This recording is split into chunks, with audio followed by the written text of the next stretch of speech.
Allow me to illustrate the dynamics of my family for you. My name is Deborah, and I was born into a family who publicly called me their midlife mistake. My dad, Michael, 65, is in middle management and never challenges my mom, Karen, 63, who is a career-obsessed corporate juggernaut. Then there is my sister, Jennifer, 32, who has never given a damn about me and is 14 years older than me. I was an unwanted surprise when I entered this world. When Mom found out she was pregnant at age 45, she initially assumed it was menopause. She hoped for a different outcome, but by the time she saw a doctor, it was too late. My arrival wasn't the consequence of a loving parental decision.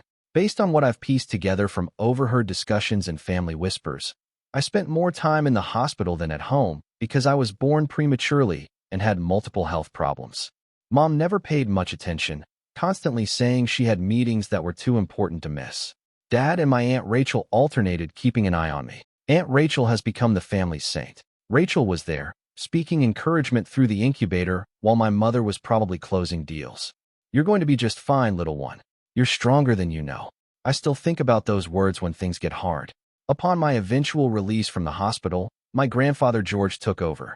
Once more, after determining that our home was insufficient for 2 children, he purchased a brand new 5-bedroom mansion with an enormous backyard in one of Boston's greatest neighborhoods. However, the emotional gap in that home could not be filled by any amount of wealth. The immaculate white carpeting, high-end furnishings, and carefully chosen artwork made growing up there feel like living in a museum. I knew right away that I wasn't a part of the display and was an unwanted artifact. When I was 5 years old, I have one of my clearest memories on Take Your Child to Work Day. My classmates were all thrilled to go to their parents' places of employment. Mom gave me a look that made me feel foolish when I asked if I could go with her. "Don't be ridiculous, Deborah," she yelled. "I have important meetings all day. You'd just be in the way. Besides, the office isn't a place for children." I chose to spend the day with Aunt Rachel at her comfortable painting studio instead. She gave me permission to paint, displayed my creations on her walls, and gave me a sense of importance. My haven was school. In an effort to avoid returning home, I threw myself into my studies and joined as many clubs as I could. Such a quiet, well-behaved child, my teachers would say, praising me. They had no idea that I was afraid of being a burden at home, which is why I behaved well. Jennifer's lack of interest was evident. Even though she was already enrolled in college when I entered elementary school, during her brief holiday visits, she would come in and tell me about her wonderful college experience without mentioning me, other than to gripe about how her old room had turned into my messy kid space. Grandpa George did his best to make up for my parents' lack of interest. I can still recall my 10th birthday. Naturally, Mom and Dad forgot. Without even asking what I would desire, they hurriedly ordered a pricey cake and threw money at me when Aunt Rachel reminded them. Jennifer never gave a call. The only actual celebration took place the next day at Rachel's house, when she set up a small gathering with homemade cake and decorations that she knew I would adore. As I grew older, I became increasingly aware of the truth of my circumstances. I pieced together the facts from bits and pieces of drunken confessions and whispered disputes that I shouldn't have overheard. When I was 12, I overheard my parents arguing about me one evening. Mom, who was likely drinking her 3rd glass of wine, said, "She's just so demanding, needing something, always wanting attention. I did not sign up for this. How do you want me to handle this?" Dad retorted, "We can't really give her back." I began spending much more time at Aunt Rachel's after that. Her modest, yet comfortable home became my actual residence. She would listen to my issues, help me with my homework, and teach me how to cook, fulfilling the duties that parents are expected to perform. On the weekends, we would work on creative projects, bake cookies, or simply chat about life. She would inquire about my aspirations, anxieties, and future goals, things that my own parents never bothered to find out about. As the years passed, the gap between my life at home and my time with Rachel grew more pronounced. I was Debbie at Rachel's, loved, respected, and heard. I was Deborah at my parents' house, the misfit, the trouble, the unwelcome one. I discovered how to exist in these parallel universes, flipping between them like a television channel. Naturally, Grandpa George noticed. In order to guarantee that I would have assets of my own when I turned 18, he began making direct deposits into a private account on my behalf. With a knowing expression, he would say, "Just in case." I didn't realize at the time how prophetic those comments would turn out to be. The world can be unpredictable. It's interesting how life can throw you a curveball when you least expect it. When my parents dropped a bombshell on me, I was 18, counting down the days until I could leave for college and struggling to get by each day in the emotional wasteland that was my home. Deborah, Mom continued in a very upbeat tone, we have amazing news. Jennifer, your sister, is pregnant and getting married. We're going to be grandparents. Dad added with a foolish smile, wondering why they were telling me this as though I should be ecstatic. I forced a smile. That's fantastic, I said. Mom went on, oblivious to my lack of excitement. We're going to be very busy preparing for the wedding. Their eyes flitted to my bedroom door, and then all of a sudden, everything fell into place. Jennifer and her husband will need space for the baby when they move in with us after the wedding. It all made sense. The measuring tape I had seen in my room, the whispered discussions I had been overhearing, and their strange interest in my college aspirations. They were preparing for my departure as well as Jennifer's return. I realized that the upcoming weeks would be a game changer as I stood there and saw their faces light up at the thought of their real family getting together. I had no idea how drastically those changes would occur or how karma would soon make a big appearance in our family's drama. Update 1. How my parents officially erased me on my 18th birthday. Allow me to explain how my parents formally removed me from their lives on my 18th birthday. I spent the morning with Aunt Rachel. She prepared her customary birthday pancakes and gave me the most considerate presents, including books, art supplies, and a lovely handcrafted photo album of our times together. Grandpa George was the true surprise. I initially assumed he was just being protective as usual, but now that I think about it, it seems like he knew something was coming. He had sent me the newest smartphone along with a letter that read, "Keep it handy and document anything important." He also requested me to participate in a live video call when I got home to join in the celebration. I was unaware that I was going to document the proof that would make all the difference. I started the live video with Grandpa at noon and went home while talking to Aunt Rachel about my morning. Something didn't feel right when I opened the front door. There was an odd fragrance of fresh paint in the air, and the house was eerily quiet. My pulse began to race as I ascended the stairs to my room. Something was clearly off. I always left my door open, but now it was closed. I nearly dropped my phone in horror when I turned the handle. My room was no longer my own. After being covered in my photographs and artwork, the walls were recently painted a gentle shade of blue. An ornate white crib had taken the place of my bed. Teddy bears were all over the place, and where my desk had been, there was a rocking chair. To fit the nautical theme, even the curtains had been changed. I heard footsteps behind me at that moment. My parents were shocked to discover me filming as they came out of their bedroom. "Deborah," Mom said sternly, "why are you in this place? Why are you taping too?" I was still processing the whole deletion of my existence, so I hardly paid attention to what she was saying. My room? What happened to it? Where are all my belongings? Dad nervously cleared his throat. "You see, Deborah, we've made the decision to give your sister's child this room because it has the most natural light. It's ideal for a nursery, and our first grandson deserves the best," he said with a beaming passion that I had never seen directed at me. Mom interrupted, saying, "Jennifer is expecting a boy, the son your father has always desired." It seemed as though someone had punched me in the stomach. However, where should I sleep? Where are my belongings? With a dismissive gesture toward the stairs, Dad remarked, "Oh, we packed up your stuff. The garage is where the boxes are.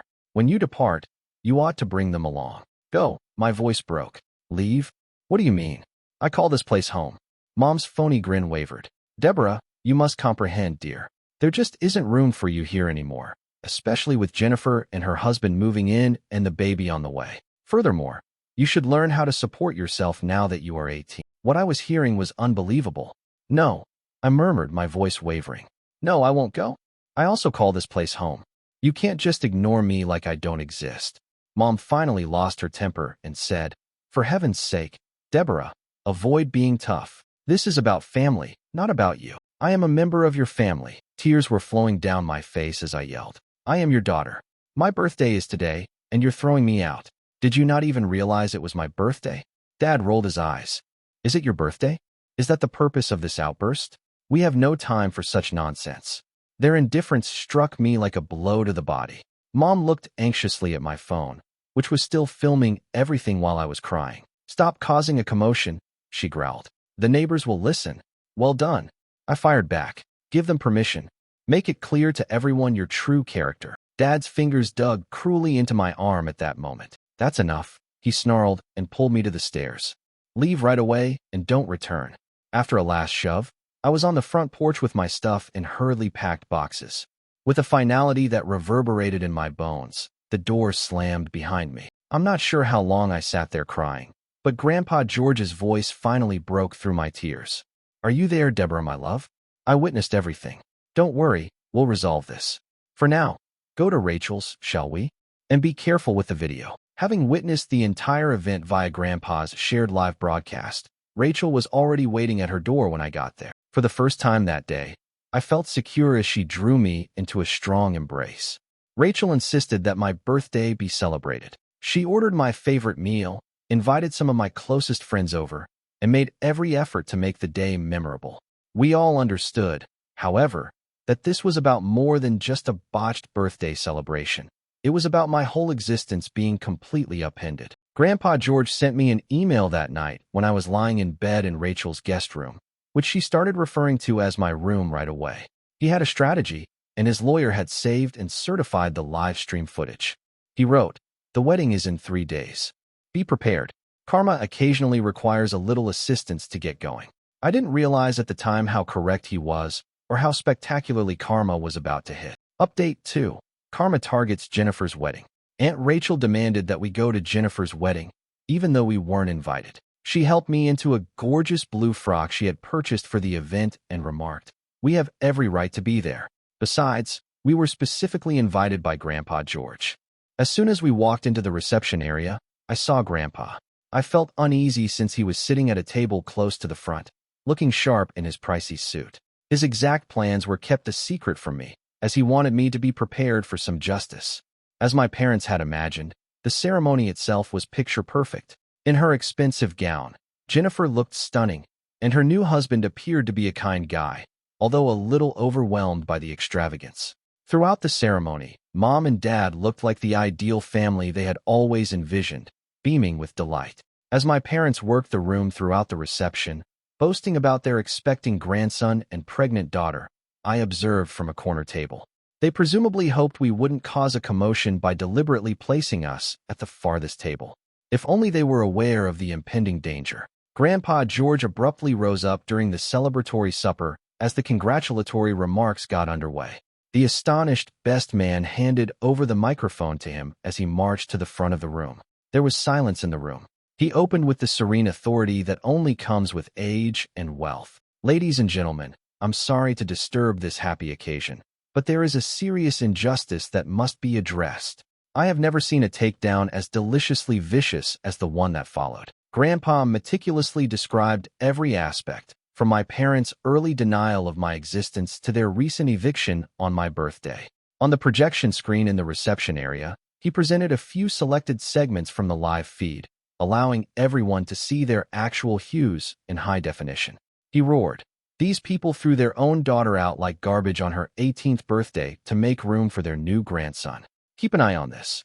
The film showed Dad's physical aggressiveness and Mom's contemptuous cruelty. The guests' faces shifted from bewilderment to surprise to indignation. In fact, a few of Mom's best friends stood up and left as she watched. Jennifer's mascara trickled down her cheeks, making her new spouse appear more uneasy. Grandpa wasn't done. When Mom, her face flushed, tried to intervene, his voice was as frigid as ice when he turned to face my parents. "Let me state this unequivocally. I am altering my will. I will give Rachel and Deborah all the money I have. Jennifer, Karen, and Michael, you're all totally disconnected. The investment accounts, the trust monies, everything, disappeared." The outcome was instantaneous chaos. Mom cried out in a choked voice. Jennifer wept about the future of her unborn child as Dad's face became a frightening shade of purple.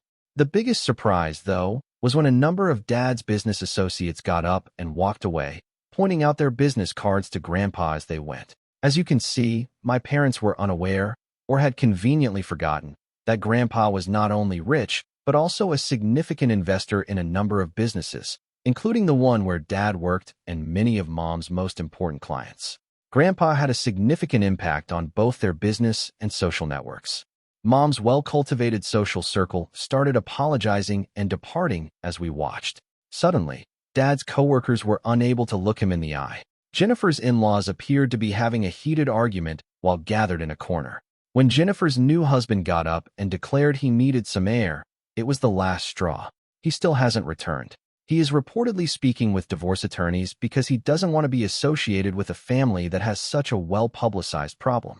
The best thing, though, is this. Do you recall the business cards that people were giving to Grandpa? As it happens, a number of Dad's colleagues had been searching for fresh investment prospects. By the end of the evening, Mom's clientele was beginning to appear extremely slender, and Dad's business had lost 3 significant investors. Grandpa smiled at me contentedly as we walked out of the celebration. Letting people ruin themselves is sometimes the best kind of retaliation, my love. All I did was make sure their audience was appropriate. Since then, my parents have been bombarding my phone with frantic messages about understanding, forgiveness, and family. They even attempted to break into Rachel's house yesterday. When they arrived, I made the decision that enough was enough at that point. After glancing at Rachel, I made the choice that would alter everything. "I want you to be my legal guardian," I replied.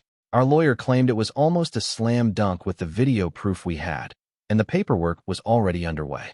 The reputation of Mom and Dad was in ruins. Their financial future appeared bleak, and they had been abandoned by their social group. At the time, Jennifer was residing with our parents. Her idyllic life was falling apart around her, and she was being shut out by her husband's family. As they say, karma is a wonderful thing. Tomorrow, I'm going to file for a restraining order. It should be an easy win because of the video proof of Dad's physical assault and their emotional abuse. If we wish to pursue a civil complaint, our attorney thinks we have sufficient funds for one as well. Grandpa George wasn't joking when he said that karma needed a little assistance occasionally, but it was worth every tear I ever shed because of my parents to see their meticulously maintained facade fall apart. Third update. I'm finally prepared to discuss how the wedding fallout went. Even though the effect has been utterly devastating, karma did more than simply strike back. It composed a symphony of justice that would make any fan of vengeance cry with delight. Let's begin with the court case. Only 2 weeks after the disastrous wedding, the court hearing for Rachel's guardianship and my restraining order was set. My parents appeared in their most favored role, that of loving, worried parents who only wanted their daughter back. They had even engaged a public relations consultant to assist them develop their image, giving them advice on how to come out as contrite. The sight in the courtroom was unreal.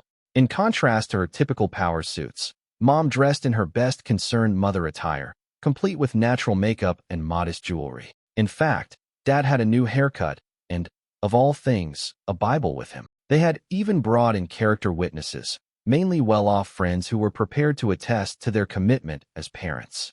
They weren't ready for what we had, though.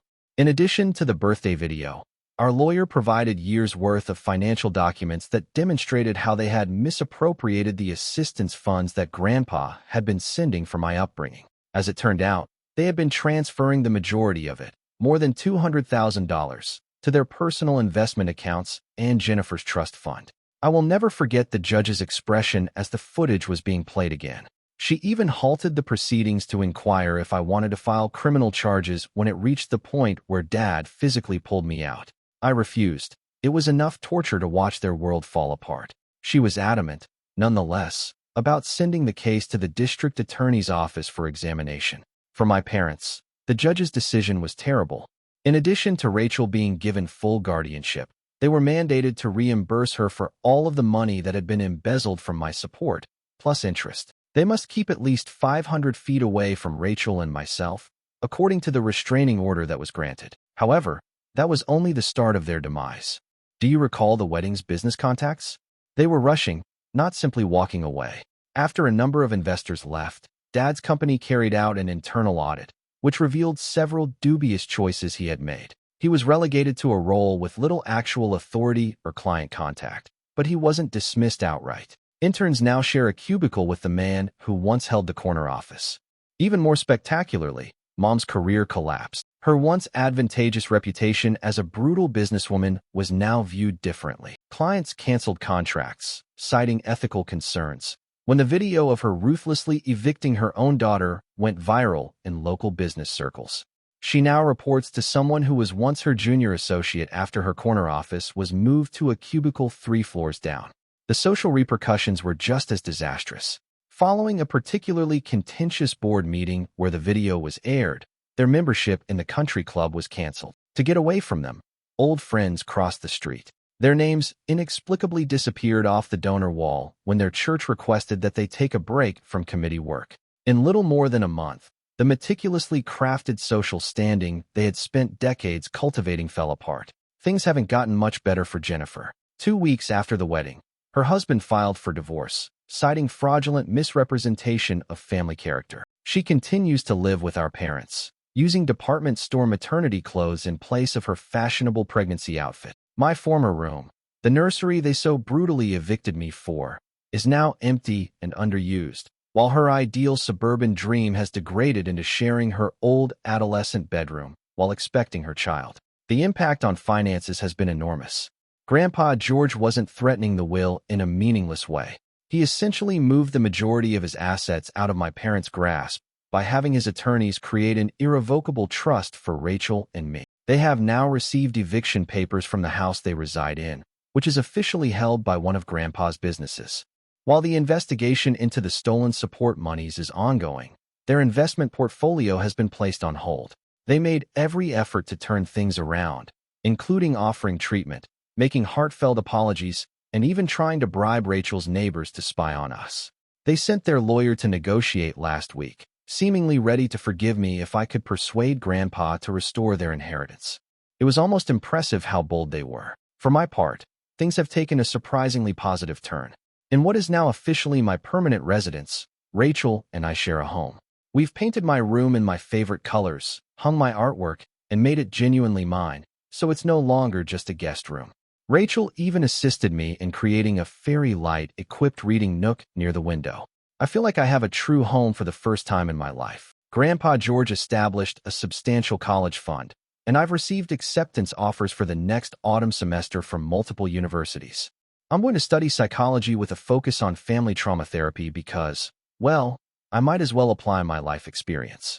I've already begun assisting other teenagers from toxic homes deal with their circumstances by working at a nearby youth shelter. The amount of support I've received has been tremendous. It seems that many people in similar circumstances found resonance in my narrative. I've started a blog to chronicle my healing process, join support groups, and gain new friends that can relate to what I've been through. The texts I get every day from people going through similar things give me hope that all of this suffering can lead to something positive. Yesterday, my parents' most recent attempt to get in touch was a formal letter from their lawyer, threatening to sue me for defamation if I don't take back my false accusations. Our lawyer actually chuckled when he read it, but he also reminded them that we have everything on video and that the truth is an absolute defense against defamation.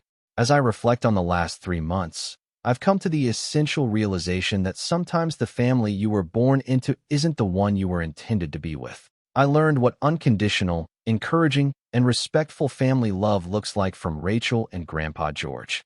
They have only ever asked for my pleasure and well-being in exchange. To everyone who helped me along the way, you have no idea how much your messages, counsel, and experiences have aided me. The Reddit community turned out to be a surprising wellspring of knowledge and courage. You showed me that standing up for myself wasn't selfish and that I wasn't wrong to ask my parents to have basic human decency. There is hope for people who are still stuck in unhealthy familial environments. Create a support system, keep track of everything, and never forget that you deserve better. Being related by blood does not give someone the right to mistreat you. Those who don't love you well don't define your value. I've legally changed my identity. I have a real home, and I can finally control my future when I start college in the fall. Karma rolls hard, but occasionally it needs a little prodding. I'm sure my folks are reading this, so I hope it was worthwhile. You lost the daughter you never cared to adore, as well as everything else, because of your ideal family image. Reddit, I appreciate you sharing in my path to liberation. Thank you for watching. If you haven't subscribed yet, please do so and hit the notification bell to stay updated with more shocking real-life stories happening around you.